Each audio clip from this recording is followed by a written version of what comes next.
Okay, तो हम कर रहे हैं circle chapter, exercise number 10.2, question number 9, class 10 CBSE. In the figure 10.13, xy and x dash y dash are two parallel tangent to a circle with the center O and another tangent AB with point of contact C. Intersecting xy at A and x dash y dash at B. Prove that AOB is 90 degree. Okay, तो देखो मैं diagram दिखाती हूँ आपको. हमें क्या बताया गया है कि ये जो एक्स वाई है ना, ये टेंजेंट है. ओके, तो मैं आपको डायग्राम दिखाती हूँ. यहाँ पे देखो एक्स वाई टेंजेंट है और एक्स डैश वाई डैश भी टेंजेंट है और ए बी भी टेंजेंट है. ठीक है, सर्कल को वो लोग रिस्पेक्टिवली पी क्यू और सी पर टच कर रहे हैं. हमें ये प्रूफ करना है कि angle A O B 90 degree है. ठीक है, तो हम लोग पहले टू प्रूफ लिख देते हैं. टू प्रूफ क्या, angle A O B equal to 90 degree, right. Okay, कैसे करेंगे हम लोग, देखो अभी देखो मैं आपको एक चीज़ बताती हूँ. अभी हमें पता है कि तो कोई भी कॉमन पॉइंट से अगर हम सर्कल पर टेंजेंट डालते हैं ना तो वो इक्वल होती है. मतलब यहाँ पर देखो जो पी ए है और ए सी है वो एक कॉमन पॉइंट ए से निकली हुई है. तो P A equal to A C. Reason क्या आएगा, tangent drawn from the external point to the circle are equal. ठीक है, तो मैं यहाँ पर डायरेक्टली लिख रही हूँ P A equal to A C. Reason क्या है, वही tangent drawn from external point are equal. ठीक है, ओके. अब देखो मैं क्या कर रही हूँ, मैं ट्रायंगल ले रही हूँ पी ए ओ और ओ ए सी. ठीक है, अभी यहाँ पर देखो पी ए और ए सी तो पहले हमने यहाँ पर बता दिया है कि दोनों इक्वल है, राइट. इसको मैं इक्वेशन नंबर 1 ले देती हूँ और अब मैं लेने जा रही हूँ, मैं लिख रही हूँ इन ट्राइंगल कौन सा ले रही हूँ मैं, पी ए ओ और ओ ए सी. तो मैं लिख देती हूँ in triangle P A O and O A C. यहाँ पर देखो P A equal to A C कहाँ से मुझे पता चला, फ्रॉम इक्वेशन 1. तो मैं लिख देती हूँ P A equal to A C from 1. तो मैं लिख देती हूँ P O equal to O C, क्या, रेडियस, राइट. और जो ओ ए है वो तो कॉमन है, दोनों में है, तो वो तो बराबर होगा ही. तो मैं लिख देती हूँ ओ ए equal to O A. Reason क्या है, कॉमन. ओके, तो देखो साइड से ये दोनों ट्रायंगल क्या हो जाएंगे, कॉन्ग्रुएंट हो जाएंगे. तो मैं लिख देती हूँ therefore triangle P A O is congruent to triangle O A C. कौन सा टेस्ट लगेगा, साइड मतलब एस टेस्ट. ठीक है, ओके.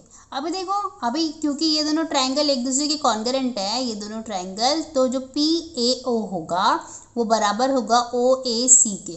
कैसे, सी पी सी टी से.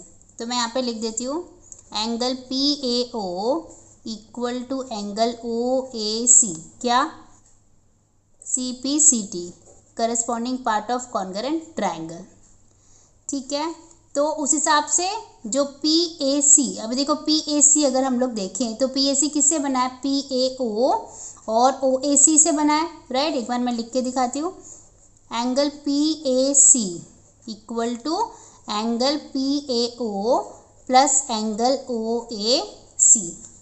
लेकिन ये दोनों ट्रायंगल तो एक दूसरे के बराबर हैं, राइट.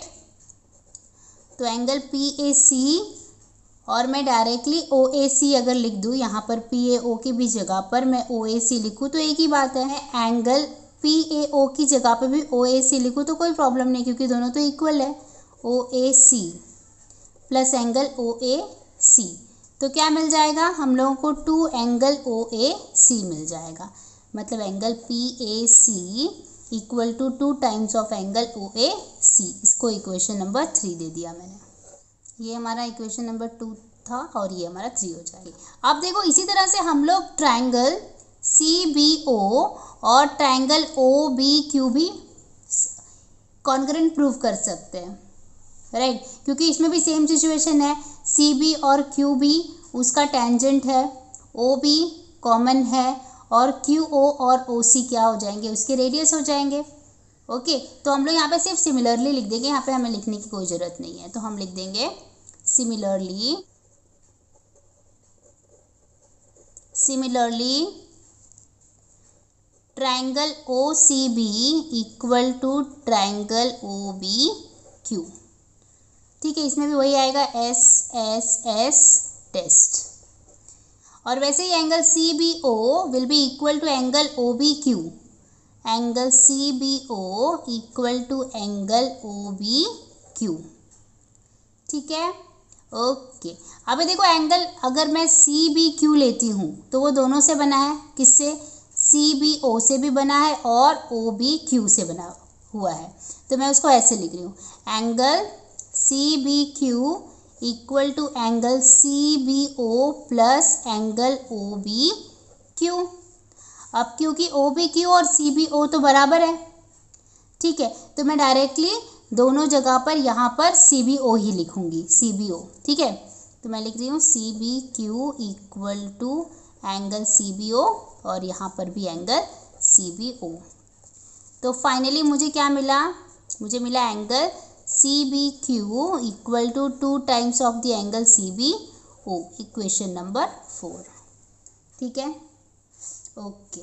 अभी देखो कुछ और हमें समझना है। यहाँ पर हमें क्या बताया हुआ है, हमें बोला गया है कि जो XY है वो क्या है, पैरेलल है X डैश Y डैश के, राइट, ये तो हमें गिवन है। ठीक है, तो हम यहाँ पे लिखेंगे XY is parallel to X dash Y dash. ठीक है, और यहाँ पर जो AB है उसकी ट्रांसवर्सल है। ठीक है, यहाँ पे लिख भी देते हैं AB is transversal, AB is transversal. तो देखो PAC प्लस CBQ होगा 180, क्योंकि sum of the interior angle on the same side of the transversal are 180। तो मैं यहाँ पर लिख रही हूँ angle PAC plus angle CBO, sorry CBQ आएगा यहाँ पर। Angle PAC plus angle CBQ मिलाकर 180 होगा। रीज़न क्या है, interior angle on same side of transversal are 180। अब देखो जो PAC है ना, देखो इक्वेशन नंबर 3 में मैं आपको दिखा रही हूँ, जो PAC है वो 2 टाइम्स ऑफ OAC है, राइट। तो मैं यहाँ पर लिखती हूँ, देखो मुझे मिला क्या है, मैं पहले यहाँ पे दिखा देती हूँ फिर से। मुझे अभी अभी मिला है कि angle PAC plus angle CBQ जो है वो 180 है। ठीक है, ओके। अभी देखो जो PAC है, इक्वेशन नंबर 3 में PAC किसके बराबर है, 2 टाइम्स ऑफ OAC। तो मैं यहाँ पर लिख रही हूँ 2 टाइम्स ऑफ OAC। CBQ किसके बराबर है, देखो CBQ 2 times of the CBO के बराबर है। तो मैं यहाँ पर लिख देती हूँ 2 times of the CBO equal to 180, right. अगर मैं पूरे इक्वेशन को 2 से डिवाइड कर देती हूँ तो मुझे मिल जाएगा angle OAC plus angle CBO equal to 90। ठीक है, ओके, इसको मैंने इक्वेशन नंबर 5 दे दिया। अब मैं ट्राइंगल ले रही हूँ ABO। मैं लिख रही हूँ इन ट्राइंगल ABO। अब देखो sum of all the angles in a triangle are 180, right, okay. तो फिर एंगल OAC, मतलब तीनों एंगल अगर मैं लिख लेती हूँ, एंगल OAC प्लस एंगल